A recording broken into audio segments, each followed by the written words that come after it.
The biggest thing in the news today, we were talking about it just before we started rolling here, obviously the impeachment. The other local congressman here, Kevin McCarthy, very outspoken against the impeachment process. What's your take on it? I think it's just so regretful, really. Nobody, particularly me, went to Congress to impeach a president. And it's unfortunate that this president has put us in this position. We all know what the facts are. That Mr. Trump, he tried to withhold military aid to a foreign ally unless that foreign ally would dig up dirt on a political opponent. I mean, we all know that's wrong. The president's own ambassador said, yes, in fact, this was a quid pro quo. I think everybody knows that's wrong. I think Mr. McCarthy knows that's wrong. What's really unfortunate, that you have so many people that are forgetting about what their oath is to the Constitution. The Constitution is the document and the principles that protect all of our freedoms. And if you're not standing up for the Constitution, you're not standing up for freedom.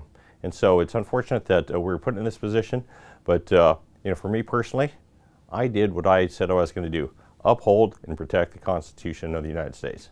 In light of the escalating tensions with Iran earlier this month, you co-sponsored a resolution that reasserted Congress's ability to authorize military action. You guys did that after President Trump signed off on an attack that killed top Iranian General Qasem Soleimani. And we learned today that Iran's attack on the U.S. troops earlier this month left 34 American service members with brain injuries, sadly. What is the appropriate response when American troops are attacked like that? The first of all is to, I could say that, we pray for our men and women in uniform each and every day. And I was really dismayed to see our president, Mr. Trump, discount their injuries, say, oh, they're only head injuries, it's nothing big. No, I sponsored a bill this year that dealt with that exact matter, with TBIs, traumatic brain injuries, and the association of problems that go along with that. Those are very serious injuries, I beg your pardon. But the attack on Iran, the president forgot about Article 1 of the Constitution, Section 8, gives Congress the ability to declare war, and only Congress.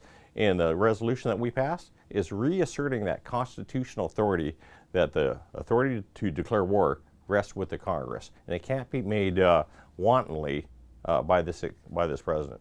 Something that's a hot topic, especially today, is abortion rights. Today, the Trump administration threatened the state of California. They threatened that the state may potentially lose billions of dollars in health care funds because the state is requiring that insurance plans cover abortions. If those funds are lost, how can you see that impacting us here locally? Well, I think you see that this is just another case of this administration, this president, attacking women and attacking health care. Those types of laws are really made with one thing in mind: to protect women's health. And I'm also going to stand up to protect women's health. I've got 4 kids myself. My wife is a pediatric ICU physician, and to protect women's health, their well-being and the well-being of families is something that I'm also going to stand up and protect. Something else that came out today, the Kern County labor force said that December's unemployment rates in Kern County are over double the nation's at 7.2% here, 3.4% for the nation. Is our unemployment rate involved in the discussions that you're having with local leaders here in Kern? Absolutely. It's one of the reasons why I'm in office. Before I was elected to Congress, I had founded and ran what was called a community development entity with a couple of specific purposes, which is to create high-paying quality jobs. Because throughout the Central Valley, the unemployment rate is always double the national average. And to me, that is unacceptable. It's what I'm doing now with a number of my economic development initiatives in Congress to be able to bring more federal investment here to the Central Valley. And it's not even more federal investment. It's just the dollars that we deserve and need. We get about half the federal investment than other areas do around the nation. So I just want a fair share of our tax dollars being returned to the district. When we last spoke to you, you said one of the first things you wanted to do once you got in office was to talk to the people and to hear what the biggest issues to them were. Now that it's been a year later, what are some of the biggest issues you've heard happening in District 21? Yeah, absolutely. There's nothing more important in this job than talking to the people, to finding out what their issues matter to them, how we can craft policies to improve their lives. And I can tell you, we made a commitment to have a town hall at least once a quarter, and we've done that. We continue to do that and we'll continue to do that into the future as long as I'm in office. I can have the issues that matter to people, bringing down the cost of prescription drugs, protecting Social Security and Medicaid, clean air and clean water. Certainly, and it's been coming up over the last number of years, homelessness and attacking that issue. A little over a year in office now for you. What have you been doing to help things like homelessness and prescription costs? Well, like today, we just recently passed a great bill to bring down the cost of prescription drugs. And key to that bill is doing something that everyone agrees that we have to do, that we should be doing, is allowing the federal government, the largest purchaser of pharmaceuticals, to be able to negotiate the price of those purchases. Right now, we're locked in to paying full retail price. That is crazy.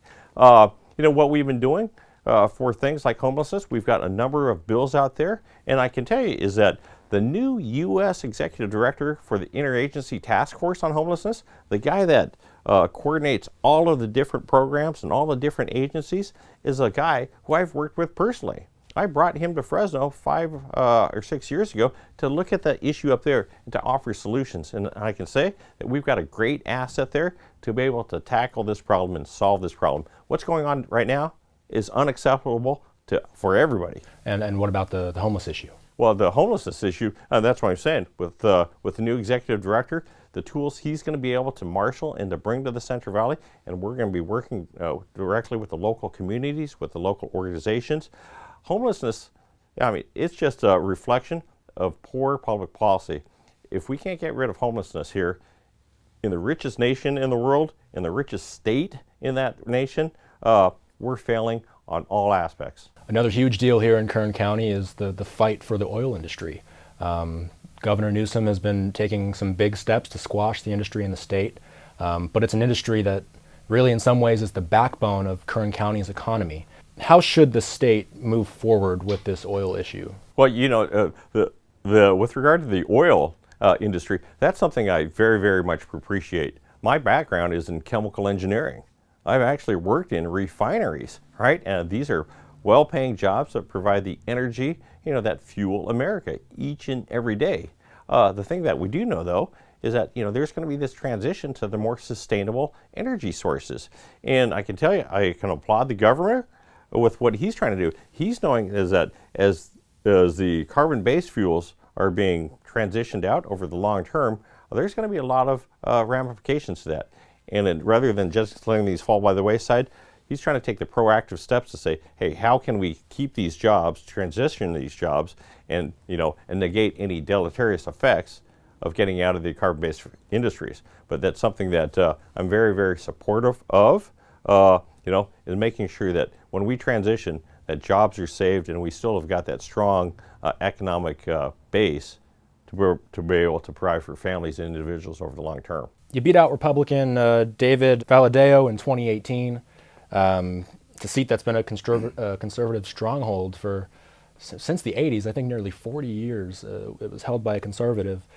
He's challenging you again in 2020. What are some of the challenges you're going to be expecting coming up in this 2020 election? Well, I tell you, any race is actually a great opportunity to tell the people what you're going to do or what you've done. When I got into the race, I said, my opponent, he hadn't done anything on immigration, on water, on clean air, on bringing down the cost of prescription drugs. He's a guy that voted to take away health care access from 60,000 of his constituents, delivered zero on water, nothing on immigration. On those things, those are things I promised to work on, and I can tell you, we've passed immigration bills in the first year. We've passed a trade agreement. I've got 2 bills that are going to committee next week on a straight path to actually being realized.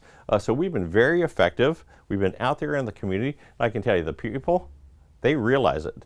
I've heard in so many places that, hey, our congressman was never here before at all.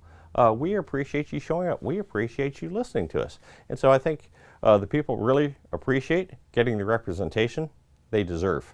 Regardless of what happens in the 2020 election, you still have a year in office. What's on the agenda for 2020? I tell you what, it's more of the same. It's working on our water legislation. As I said, we've got 2 bills that are going to committee next week, and then that's the next step, going to market. Next step, coming to the floor and actually getting passed.